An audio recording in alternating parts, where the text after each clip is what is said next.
పరిశుద్ధ గ్రంథంలో నేటి ధ్యానాంశము సిద్ధపరిచిన ప్రార్థన, సిద్ధపరచని ప్రార్థన. పరిశుద్ధ గ్రంథంలో మనం నేర్చుకోవాల్సిన విషయాల్లో ప్రార్థన అన్నటువంటిది ప్రాముఖ్యమైంది. గత రోజు ధ్యానం చేస్తున్నప్పుడు బైబిల్లో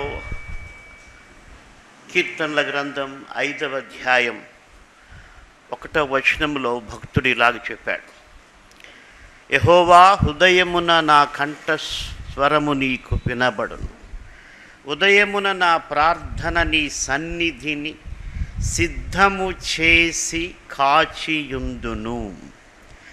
ఆ మాట నన్ను ఆలోచింపజేసింది.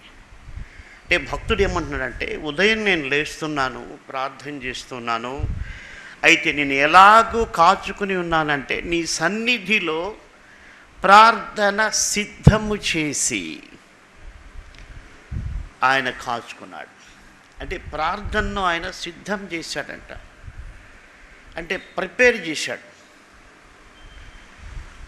వంటను సిద్ధం చేయడం అంటే అవన్నీ సామాగ్రి తీసుకొని కలిపి వంటను సిద్ధపరచటం. పలుమార్లు పాత నిబంధనలో ఆ మాట ఉపయోగించబడింది. భోజనం సిద్ధం చేయబడింది, ఆయన సన్నిధిలో దీపాలు సిద్ధం చేయబడ్డాయి. అంటే ఒక ప్రిపరేషన్ అన్నటువంటి దాన్ని గురించి మాట్లాడుతున్నాడు. అయితే ప్రార్థన గురించి సిద్ధపరచటం ఏంటి? మనం నోటితో నేరుగా మాట్లాడేసేమే కదా. మరి దీని విషయంలో నేను చేసే ప్రార్థన కూడా ప్రార్థించటానికి ముందు సిద్ధపరచాల్సిన ఆవశ్యకత ఉందా అంటే ఉంది అంటున్నాడు భక్తుడు. ఆయన అలా చేశాడంటున్నాడు. ప్రార్థన సిద్ధపరచి ఆయన ప్రార్థన చేస్తున్నాడు. దీని అర్థం ఏంటంటే, ప్రార్థనను సిద్ధపరచడం అంటే నేను చేసే ప్రార్థన దేవునికి అంగీకారమా కాదా, నా మనవులు ఎలాగున్నాయి, నా స్వార్థంతో ఉన్నాయా, దేవునికి మహిమకరంగా ఉన్నాయా, నా మనవులు కేవలం ఇతరుల క్షేమాన్ని కాకుండా నా క్షేమాన్ని మట్టుకే కోరుకుంటూ ఉన్నాయా అని మన ఉన్నటువంటి తలంపులన్నిటిని కూడా ఒక్కసారిగా మనము వాక్యపు వెలుగులో తీసుకొని వాటిని పరిశీలించి వాక్యానుసారంగా నీ ప్రార్థనను మలుచుకొని అప్పుడు నువ్వు దేవుని దగ్గర నీ ప్రార్థన వాక్యానుసారంగా చేయగలిగితే అది సిద్ధపరిచిన ప్రార్థన. ఆ ప్రార్థన దేవుడు తప్పకుండా వింటాడు. హల్లెలూయా. ఎందుకంటే అది వాక్యము చేత సిద్ధపరచబడినటువంటి ప్రార్థన, approved by the word of God. కొన్ని మనవులు మన మనస్సు అప్రూవ్ చేస్తుంది, మన మనస్సుకి ఇష్టమవుతాయి, మన తలంపులకు ఇష్టమవుతాయి, మన శరీరానికి ఇష్టమవుతాయి, ఇహ సంబంధమైనటువంటి కార్యక్రమాల్లో మనకి ఇష్టమవుతాయి. బట్ అవన్నీ కూడా దేవునికి ఇష్టమైనవని చెప్పడానికి బైబిల్ ఒప్పుకోదు. అందుకే భక్తుడు సిద్ధపరుస్తూ ఉన్నాడు. కాబట్టి వాక్యానుసారంగా ప్రార్థనను చేయటం, వాక్యానుసారంగా తలంపులను పరిశీలించి ప్రార్థన చేయటం సిద్ధపరిచిన ప్రార్థన. సిద్ధపరచని ప్రార్థన ఏంటంటే మన నోటికి ఏది వస్తే అది ప్రార్థన చేయడం, మన మనసుకి ఏది తలిస్తే అది ప్రార్థన చేయటం. యేసుప్రభు ఈ విషయంలో మాట్లాడుతూ అన్యజనుల ప్రార్థన గురించి ప్రస్తావించారు. కొండ మీద ప్రసంగంలో 6వ అధ్యాయంలో వారి ప్రార్థన ఎలా ఉంటుందంటున్నాడంటే, విస్తరించి మాట్లాడితే దేవుడు వింటాడు అన్నది వాళ్ళకు నమ్మకం. అందుకే వాళ్ళు చాలా వ్యర్థమైన మాటలు వారి ప్రార్థనలో ఉంటాయని యేసుప్రభు స్వయంగా చెప్పాడు. అది సిద్ధపరచని ప్రార్థన. మనలో కూడా చాలామంది మనకిష్టమైనవన్నీ ప్రార్థన చేస్తాం, కానీ ఆ టైము వేస్టు, నీ శక్తి వేస్టు, అంతా వేస్ట్. ఎందుకంటే God will never approve any prayer which is against to his word. He will never approve. It's a waste of time. మనకి బాగా అర్థం కావాలంటే 2 వీలర్నే అనుకుందాం.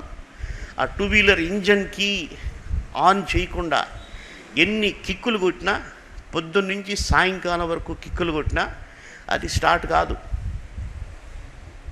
నువ్వు ఎంత బలమన్నా ఉపయోగించు, ఎన్ని యాంగిల్స్లో ఉన్న దాన్ని కిక్ చేసినా కూడా అది కాదు. కేవలం ఇంజన్ ఆన్ చేస్తేనే స్టార్ట్ అవుతుంది. కాబట్టి దేవుని వాక్యం అన్నటువంటిది అప్రూవ్ చేస్తేనే నీ ప్రార్థన పనిచేస్తుంది. లేకపోతే జీవితకాలం అంతా నువ్వు కొట్టినా ప్రార్థన చేసినా ఏం ప్రయోజనం లేదు. కాబట్టి మన ప్రార్థన దేవునికి అనుకూలంగా ఉందా లేదా అన్నటువంటిది చాలా ప్రాముఖ్యమైనది. ఇప్పుడు కొన్నిసార్లు మనుషులు ఏం చేస్తారంటే వారి ఆశను బట్టి దేవునికి వ్యతిరేకమైన ప్రార్థనలు కూడా చేస్తారు. ఫర్ ఎగ్జాంపుల్, ఒక అవిశ్వాసి అమ్మాయిని ఒక అబ్బాయి ప్రేమించటము, లేకపోతే ఒక అవిశ్వాసి అబ్బాయిని ఒక విశ్వాసి అయిన అమ్మాయి ప్రేమించటము జరిగిందనుకోండి. ఇంకా వాళ్ళకి ఆ యొక్క ప్రేమ గుడ్డితనంలో ఏం చేస్తారంటే, దేవా నాకు ఆ అబ్బాయితో వివాహం కావాలి, పలాని అమ్మాయితో నాకు వివాహం కావాలి. అది ఖచ్చితంగా దేవుని వాక్యానికి వ్యతిరేకమైంది. విశ్వాసులకు అవిశ్వాసులకి జోడు కుదరదు అని బైబిల్లో రాశారు. చరిత్ర పుట్టినప్పటి నుంచి ఇప్పటి వరకు అది చూస్తూనే ఉన్నాం. అయితే కూడా మనిషి యొక్క స్వార్థము, మనిషి యొక్క ఆపేక్ష ఏం చేస్తుందంటే దేవునికి వ్యతిరేకమైన ప్రార్థనలు చేయిస్తుంది, స్వార్థపూరితమైనటువంటి ప్రార్థనలు చేయిస్తుంది. మనుషులు అనుకుంటారు అది కూడా ప్రార్థనే అని, కానీ అది ప్రార్థన కాదు. వాక్యం అప్రూవ్ చేయాలి. వాక్యం అప్రూవ్ చేయనటువంటి దాన్ని నువ్వు ఎంత ప్రార్థన చేసినా వేస్టే. దినమంతా చేసినా, ఎన్ని గంటలు చేసినా అది వేస్టే. కాబట్టి సిద్ధపరిచిన ప్రార్థనగా నీ ప్రార్థన ఉండాలంటే బైబిల్ వాక్యం బాగా చదవాలి. ఈ 70 వాక్యాలు కంఠపాఠం గురించి మేము ప్రకటిస్తున్నాం. దాదాపు 60 మంది పైగా చేశారు ఇప్పటి వరకు. అంటే ఆ 70 వాక్యాలు ఎందుకు ఇచ్చామంటే, ఆ ఎఫెసీ పత్రికలో దేవునికి ప్రియంగా నువ్వు ఎలా బతకాలో ఉంది. కాబట్టి నీవు బ్రతుకుతూ ఉన్నప్పుడు నీవు ఆ వాక్యానికి వ్యతిరేకంగా ఏదైనా చేస్తే అది నీకు హెచ్చరిక ఇస్తుంది. కొరింథీ పత్రికలో దేవుని ప్రేమలో నువ్వు ఎదగాలి. ఆ ప్రేమ నాలో ఉందా లేదా అని పరిశీలించుకోవడానికి అది ఇచ్చాం. క్రీస్తులో ఫలించే జీవితం ఎలా ఉండాలని యోహాను సువార్త 15వ అధ్యాయం, యోహాను పత్రిక 1వ అధ్యాయంలో మనం దేవునితో అన్యోన్యమైన సావాసం కలిగి ఉంటేనే మనం పవిత్రంగా బ్రతకగలం. ఎందుకు మనుషులు ఆత్మీయంగా బలహీనంగా ఉన్నారు, ఎందుకు అపవిత్రతలో జీవిస్తూ ఉన్నారంటే దేవునితో అన్యోన్యమైన సంబంధం లేకపోవడమే. కాబట్టి ఆ వాక్యం నువ్వు అర్థం చేసుకుంటే, అరే వీటన్నిటికీ సమస్యకి కారణం ఇదే, నా బలహీనతకు, నా ఓటమికి, నా అయోమయానికి కారణం యేసుతో నాకు అన్యోన్యమైన సంబంధం లేదు. కాబట్టి అలాగా వాక్యం అనేది మనకు తెలిస్తేనే దేవునికి ఇష్టమైంది మనం చేయగలుగుతాం. అలాగే పరిశుద్ధ గ్రంథంలో చాలా ప్రార్థనలు ఉన్నాయి. అయితే 2 ప్రార్థనలు మనం చూస్తాం. వీళ్ళు సరిగా ఆలోచన చేసి, సరిగా సిద్ధం చేసి ప్రార్థనను దేవుని దగ్గర ప్రార్థన చేశారు. దేవుడు వారు కోరింది అనుగ్రహించాడు. 1 రాజుల గ్రంథం 3వ అధ్యాయం 9వ వచనంలో సొలొమోను ప్రార్థన చేశాడు. అక్కడ మనం బ్యాక్గ్రౌండ్కి వెళ్తే, దావీదు తర్వాత ఓ గొప్ప సామ్రాజ్యానికి సొలొమోను రాజు అయ్యాడు. ఆ సామ్రాజ్యం ఎంత గొప్పదంటే, దాను మొదలుకొని బెర్షెబా వరకు విస్తరించినటువంటి సామ్రాజ్యం. అంటే ఒక ఎండ్ నుంచి ఇంకొక ఎండ్. మనకు అర్థం కావాలంటే కాశ్మీర్ నుంచి కన్యాకుమారి వరకు, అంటే ద లాంగెస్ట్ డిస్టెన్స్. అంత గొప్ప రాజ్యానికి ఆయన అధికారి అయినప్పుడు ఆయన దేవుణ్ణి ప్రార్థన చేసే ముందు ఆలోచన చేశాడు, ఖచ్చితంగా చేశాడు. ఎందుకంటే ఆయన ప్రార్థనలో మనకు తెలుస్తుంది ఆయన ఎంత ఆలోచన చేశాడో అని. ఆయన చూశాడు తన పొజిషన్, ఏమి ఎక్స్పీరియన్స్ లేదు. అఫ్కోర్స్ తండ్రి అడుగు జాడలు తెలుసు. అందుకని ఆ గొప్ప జన సమూహాన్ని చూసి ఆయన ఒక కన్క్లూషన్కి వచ్చాడు, ఏంటంటే I cannot deal with them with my knowledge and with my strength. ఆయనకు అర్థమైపోయింది, నేను నా సొంత శక్తితో, నా సొంత జ్ఞానంతో ఇంత గొప్ప జనాన్ని నేను ఏలలేను. అందుకే ఆయన అంటున్నాడు, ఇంత గొప్పదైన నీ జనమునకు న్యాయము తీర్చగలవాడెవడు? కాబట్టి నేను మంచి చెడ్డలు వివేచించి నీ జనులకు న్యాయము తీర్చున్నట్లు నీ దాసుడనైన నాకు జ్ఞాన వివేకములు గల హృదయము దయచేయము. గమనించిన ప్రార్థన సిద్ధం చేసుకున్నాడు. ప్రార్థించక ముందు ఆలోచన చేశాడు, it is difficult for me, కాబట్టి దేవుడు సహాయం చేస్తేనే నేను రూల్ చేయగలను. గమనించండి ప్రియులారా, ఈ దినాల్లో ఒక వ్యక్తి తన కుటుంబాన్ని సరిగా నడిపించుకోవడానికి కూడా ఈ ప్రార్థన చేయాలి. ప్రభువా, ఈ భార్యని, ఈ బిడ్డలను నీ చిత్తానుసారంగా నడిపించడానికి నాకు శక్తి చాలదు, నాకు జ్ఞానం చాలదు, నాకు సహాయం చేయమని అడగాలి. అఫ్కోర్స్ ఎనీ పీపుల్, ఒక ఎంప్లాయర్ ఉద్యోగం చేస్తున్నాడు, you should always realise that you cannot handle your job with your own capacity and with your own wisdom. You need God's strength, you need God's wisdom. కాబట్టి చక్కటి ప్రార్థన చేశాడు ఆయన. ఆయన మాటల్లో మనం చూస్తే, నీ జనులకు, నా జనులు కాదు వాళ్ళు, నీ దాసుడు. కాబట్టి ఆ ప్రార్థనలో ఏముందంటే ఒక సమర్పణ ఉంది, డెడికేషన్ ఉంది. There is no selfishness in that prayer, there is no boasting in that prayer. It is not a self centred prayer. చాలాసార్లు మన ప్రేయర్స్ అన్నీ సెల్ఫ్ సెంటర్డ్గా ఉంటాయి. ఈ జనులందరూ నాశనం అయిపోయినా పర్వాలేదు, నేను బాగుండాలి. That is the prayer of అన్య జనులు చేసే ప్రార్థనలు కొన్ని అలా ఉంటాయి. కాబట్టి మనము సిద్ధపరచాలి. నీ ప్రాబ్లం ఏంటి? నీకు ఫ్యామిలీ ప్రాబ్లమా, పర్సనల్ ప్రాబ్లమా, ఆఫీసులో ప్రాబ్లమా, సొసైటీలో ప్రాబ్లమా, లేక వ్యవసాయంలో ప్రాబ్లమా, any problem. First of all you should realise you cannot handle it. దేవుని పైన మనం ఆధారపడాలి. అక్కడ చాలా అద్భుతమైన విషయం ఏంటంటే 10వ వచనంలో, సొలొమోను చేసిన ఈ మనవి ప్రభువునకు అనుకూలమాయెను. ఆ సిద్ధపరిచిన ప్రేయర్ దేవుని ప్రార్థన దేవునికి అనుకూలమైందట.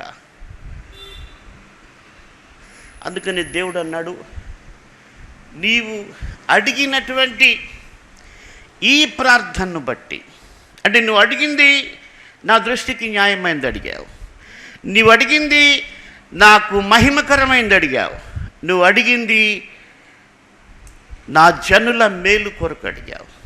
కాబట్టి నేను నీకు అది ఇస్తున్నా, జ్ఞానం నీకు ఇస్తున్నా, నువ్వు అడిగిన జ్ఞానం నీకు ఇస్తున్నా. నీవు అడుగకపోయినను నేను ఐశ్వర్యాన్ని, ఘనతను అన్నీ కూడా నీకు ఇస్తున్నా అన్నాడు.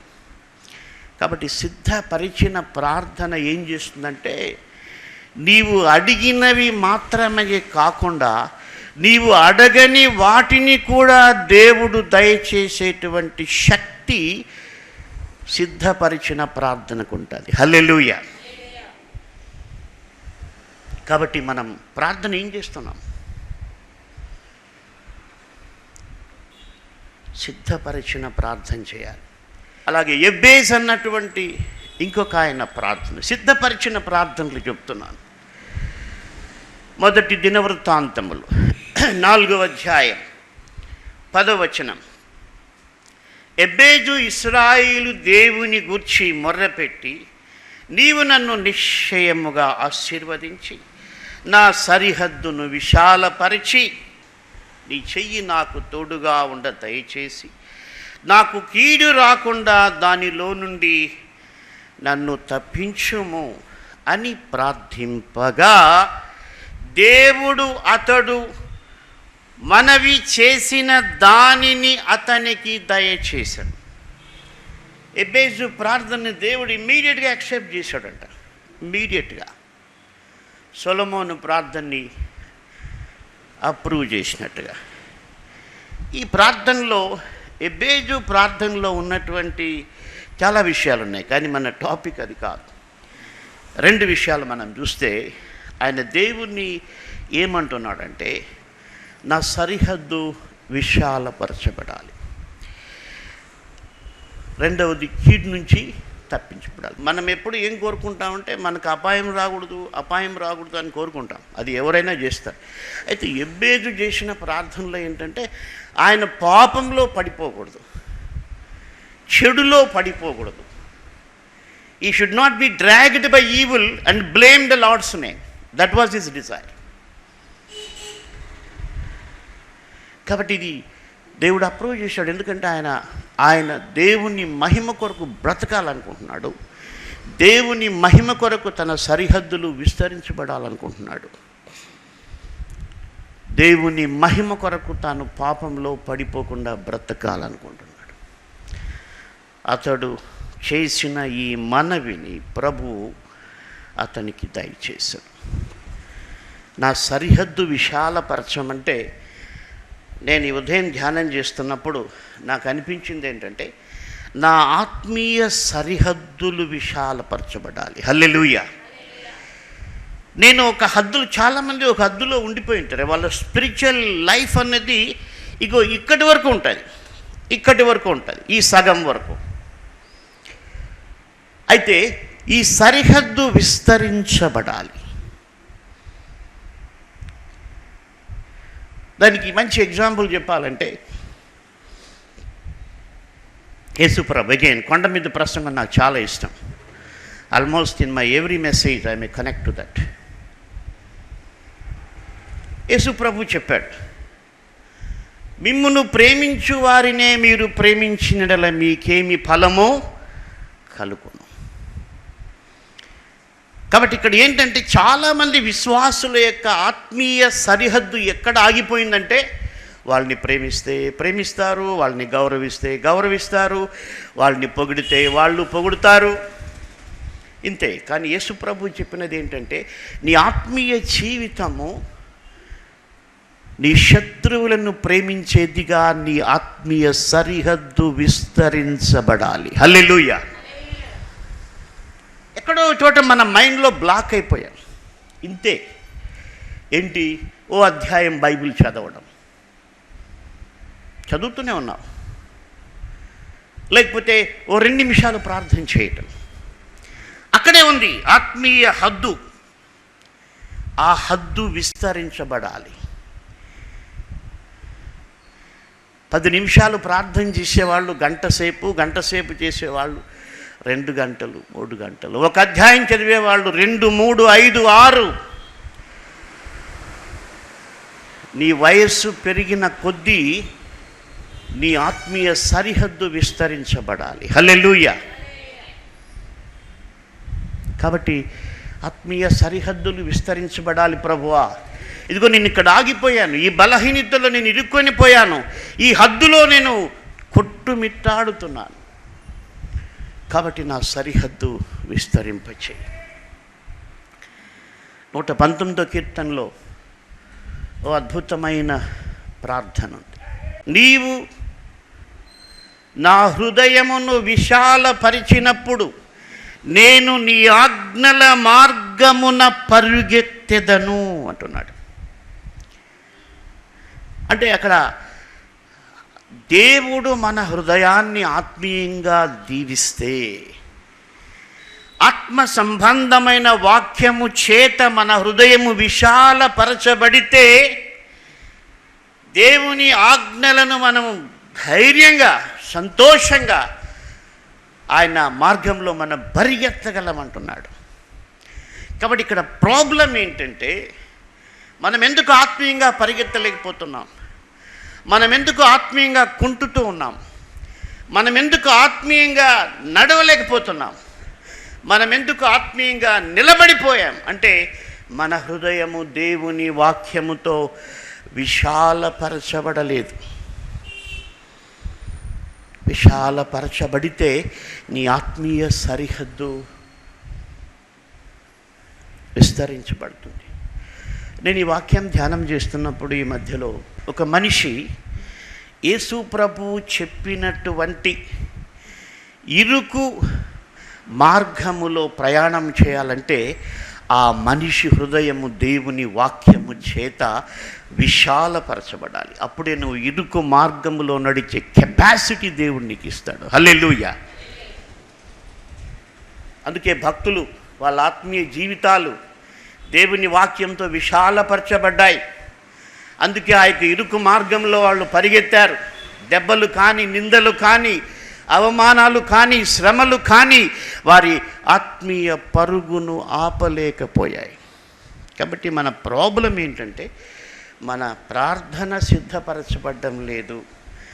అందుకే మన మనవి దేవుడు వినడం లేదు. మన హృదయం విశాలపరచబడాలి. సిద్ధపరచిన ప్రార్థన. సరే, సిద్ధపరచని ప్రార్థన గురించి మనం కొంత ఆలోచన చేస్తే, ఇందాక చెప్పాం, వాళ్ళు అన్యజనులు విస్తరించి మాట్లాడితే దేవుడు వింటాడని వాళ్ళ నమ్మకం. మనం వాళ్ళ కొరకు ప్రార్థన చేయాలి. వారికి బైబిల్ తెలియదు. బైబిల్ గిన్న వాళ్ళు చదివితే దేవునికి ఇష్టమైన ప్రార్థనలు నేర్చుకుంటారు. పాపం వాళ్ళకి తెలియదు. వాళ్ళ పితరులు నేర్పించారు, అది వాళ్ళు నేర్చుకుంటున్నారు. నేను కూడా హిందూగా ఉన్నప్పుడు మా తండ్రి ఒక పంచాక్షరి మంత్రం నేర్పించాడు. అది నాకు అర్థమైనా కాకపోయినా దాన్ని నేను ప్రార్థన చేస్తూ ఉన్నాను. దేవుడు వింటాడు, సంతోషిస్తాడు అని అనుకున్నా. కానీ దయాల చేత పీడించబడి నశించిపోతున్నప్పుడు నిజమైన యేసు ప్రభువుని నేను తెలుసుకున్నా 1980లో. అప్పటి నుంచి ఆయన వాక్యం నా హృదయంలో పెట్టుకుంటుంటే నిజంగా నేను ఎంత ఎదగాలి ఆత్మీయంగా అనిపించింది. కాబట్టి అందుకే నాకు 5000 వాక్యాలు అవసరమైనవి. నా యొక్క పాపిస్టి జీవితం అలాంటిది. కాబట్టి నువ్వు 5000 చేయకపోయినా దేవునికి ఇష్టమైన మత్తయి సువార్త 5, 6, 7 చేసి ఆ వాక్యపు వెలుగులో నీ ప్రార్థనను సిద్ధపరుచుకున్నట్టయితే నీ హృదయము విశాలపరచబడి ఆయన ఆజ్ఞల మార్గంలో పరిగెత్తగలుగుతావు. కాబట్టి యేసు ప్రభు చెప్పాడు, అన్యజనులు చేసినట్టు మీరు చేయదు. మత్తయి సువార్త 6వ అధ్యాయం 7-8 వచనాలు. మీరు ప్రార్థన చేయనప్పుడు అన్యజనుల వలె వ్యర్థమైన మాటలు వచింపవద్దు. విస్తరించి మాటలాడుట వలన తమ మనవి వినబడినని వారు తలంచుచున్నారు. కాబట్టి నేను క్రిటిసైజ్ చేయడానికి చెప్పట్లేదు, మనకు బుద్ధి రావడానికి చెప్తున్నా. వాళ్ళకి తెలియదు కాబట్టి విస్తరించి మాట్లాడుతున్నారు. మనం కూడా చాలాసార్లు దేవుణ్ణి కన్విన్స్ చేయడానికి అన్నట్టు చాలాగా దేవుని దగ్గర కన్విన్స్ చేస్తాం దేవుణ్ణి. నాకు ఈ ప్రాబ్లం ఉంది, ఈ ప్రాబ్లం ఇట్లే ఉంటే నేను సరిగా ఉండలేను, ఈ ప్రాబ్లం ఇట్లే ఉంటే నేను బైబిల్ చదవలేను, ఈ ప్రాబ్లం ఇట్లే ఉంటే నేను ప్రార్థన చేయలేను. చేయకపోతే నువ్వు పాడైపోతావు. అది కాదు. నువ్వు దేవునికి సమీపం కావడానికి వాక్య వెలుగులో ప్రార్థన చేయాలి. కాబట్టి వ్యర్థమైన మాటలు వద్దు. దేవుని వాక్యం దానికి ఒప్పుకుంటుందా లేదా? దేవుడిది వద్దన్నాడు, వద్దు మానేసేయి. దేవుడు వద్దన్న దానికి నువ్వు ఎంత ప్రార్థన చేసి ఏం ప్రయోజనం? కొంతమంది దేవునికి ఆశ పెడతారు. ఏంటంటే, నువ్వు నాకు ఈ ప్రార్థన వింటే నేను నీకు 10వ వంతు ఇస్తాను అంటే ఎంత ఫూలిష్ ప్రేయర్ అనిపిస్తుంది. ఆలోచించేయండి. మీరు ఎవరి దగ్గరకన్నా పోయి మనిషి దగ్గరికి, నువ్వు నాకు 100 రూపాయలు ఇస్తే నేను నీకు 10 రూపాయలు ఇస్తానంటే ఆ మనిషి ఏమంటాడు? ఏరా నాకు పిచ్చా లేకపోతే నీకు పిచ్చా అంటాడు. అంతే కదా. అంటే నువ్వు దేవునికి ఆశ పెట్టి చేసేది ఏం లేదు. దేవుడు నీకు ఇచ్చిందంటూ నువ్వు దశంభాగం ఇవ్వాలి. నీ సంఘక్షేమం కొరకు దాన్ని నీ సంఘంలో సేవ కొరకు దాన్ని ఇవ్వాలి. అంతేగాని దేవునికి ఆశ పెట్టేది ఏంటి? నువ్వు నీకు అది ఇస్తా, ఇది ఇస్తా, ఇవన్నీ అన్ని అంటే సిద్ధము చేయబడని ప్రార్థనలు. మనం కూడా అలాగే మనకిష్టం వచ్చిన దాన్ని సిద్ధపరచని ప్రార్థనలు చేస్తున్నామా? లేకపోతే దేవుణ్ణి ఆశ పెడుతున్నామా? God will never desire your money or your property. He wants your heart. Hallelujah. నీ హృదయం కావాలి దేవుడికి. నువ్వు ఆశపడితే ఆయన భ్రమసిపోడు.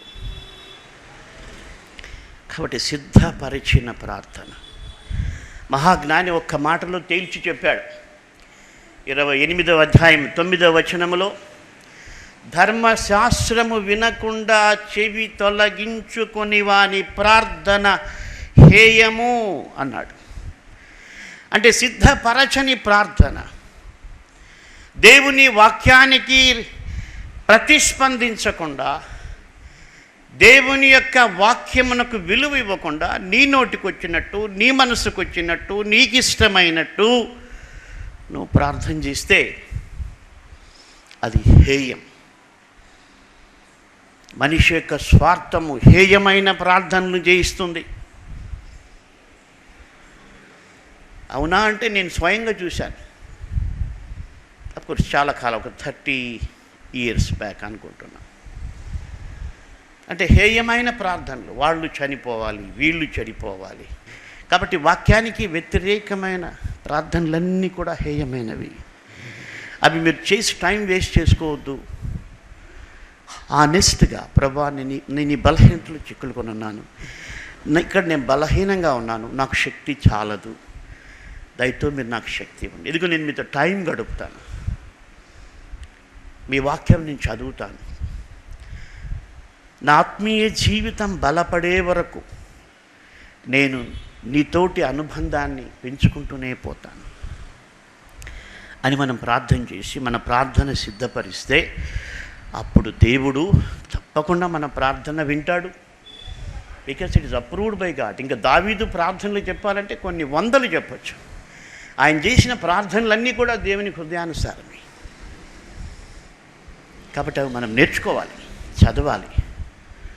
యేసుప్రభు అందుకొరకే వచ్చాడు.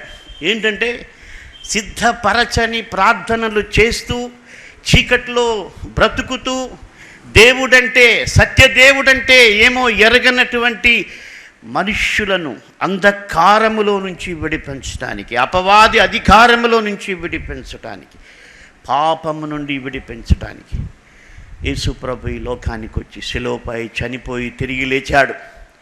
ఆయన్ని నమ్ముకున్న వాళ్ళు, నువ్వు ఆయన నమ్ముకున్న తర్వాత సిద్ధపరిచిన ప్రార్థన నువ్వు చేయాలి. యేసుప్రభు యొక్క బోధకు అనుకూలమైన ప్రార్థన చేయాలి. అలాగూ మనము జీవించుటకు ప్రభువు మనకు కృప అనుగ్రహించునుగాక. ప్రార్థించుకుందాం. దయగల ప్రభువా, మిమ్మల్ని స్తుతిస్తూ ఉన్నాం. అవును తండ్రి, నీ భక్తుడు నీ సన్నిధిని ప్రార్థన సిద్ధం చేసుకున్నాడని మేము చూసాం. అవును నాయన, మేము అనేక సార్లు మా నోటికి వచ్చింది, మా మనసుకు వచ్చింది, మా ముందర ఉన్నది ప్రార్థన చేస్తున్నాం. ఈ ప్రార్థన దేవునికి ఇష్టమా కాదా? అది వాక్యానుసారమైందా కాదా? ఇందులో నా స్వార్థమే ఉందా? ఇందులో నా దేవునికి మహిమ ఉందా అని మేము ఆలోచించలేదు. కాబట్టి మీ వాక్యపు వెలుగులో మా ప్రార్థన సిద్ధపరచుకోవడానికి సహాయం చేయండి. అలాగున ప్రతి కుటుంబ యజమాని తన కుటుంబాన్ని పాలించటానికి తనకు శక్తి చాలదని, తన జ్ఞానం సరిపోదని మీ పైన ఆధారపడుటకు సహాయం చేయండి. అలాగే ప్రతి విశ్వాసి కూడా తన జీవితంలో తన చుట్టూ ఉన్న సమస్యలు, తన చుట్టూ ఉన్న పరిస్థితిని చక్కపరుచుకోవడానికి తన శక్తి వలన కాదని గ్రహించుటకు, మీపై ఆధారపడుటకు, మీ వాక్యపు వెలుగులో ప్రార్థన సిద్ధపరచుకున్నటకు, మీ ద్వారా సహాయం పొందుటకు సహాయం చేయండి. సమస్త ఘనత మహిమలు మీకే చెల్లిస్తున్నా. యేసు నామమున ప్రార్థిస్తున్నాము తండ్రి. ఆమెన్.